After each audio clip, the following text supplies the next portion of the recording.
Hey, Joe Proto here with one of the keys to understanding communication.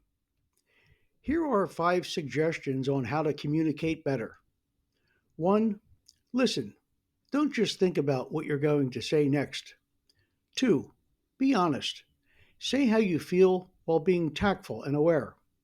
Three, pay attention to body language. Four, do not assume. Ask questions if you're uncertain. And five, be mindful. Give and receive. Don't let the conversation be one sided.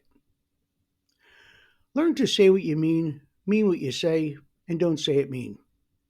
As it's been said, the way we communicate with others and with ourselves ultimately determines the quality of our lives. Communication is the lifeblood of every relationship.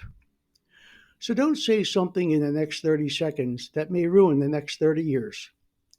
Let's do our best to keep it open, honest, and kind. Enjoy the day.